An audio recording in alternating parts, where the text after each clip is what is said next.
சென்னையில் 20 லட்சம் ரூபாய் வழிப்பறி செய்யப்பட்ட சம்பவத்தில் சிறப்பு உதவி ஆய்வாளர் ராஜா சிங் சஸ்பெண்ட் செய்யப்பட்டிருக்கிறார். அண்மை செய்தியாக நாம் பார்த்துக் கொண்டிருக்கிறோம்.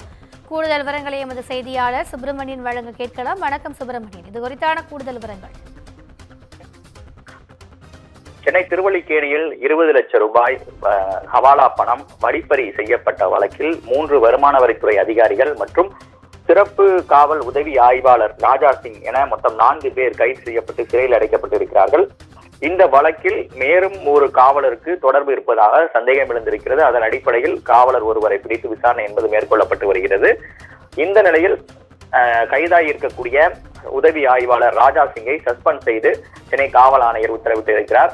ராஜா சிங் இதற்கு முன்பாக வண்ணாரா பூக்கடை, யானைக்கவுனி, வண்ணாரப்பேட்டை உள்ளிட்ட காவல் நிலையங்களில் அவர் பணியாற்றியிருக்கிறார். போக்குவரத்து காவல் துறையில் பணியாற்றியிருக்கிறார். அதன் பிறகு தற்போதுதான் 6 மாதத்திற்கு முன்பாக சென்னை திருவல்லிக்கேணி காவல் நிலையத்திற்கு அவர் இடமாற்றம் செய்யப்பட்டு சட்டம் ஒழுங்கு பிரிவில் தற்போது பணியாற்றி வருகிறார்.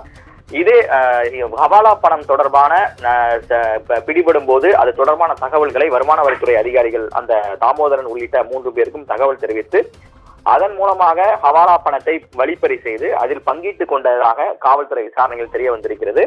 அதன் அடிப்படையில் தான் ராஜா சிங் கைது செய்யப்பட்டார். தற்போது அவர் சஸ்பெண்ட் செய்யப்பட்டிருக்கிறார். விவரங்களுக்கு நன்றி சுப்பிரமணியன்.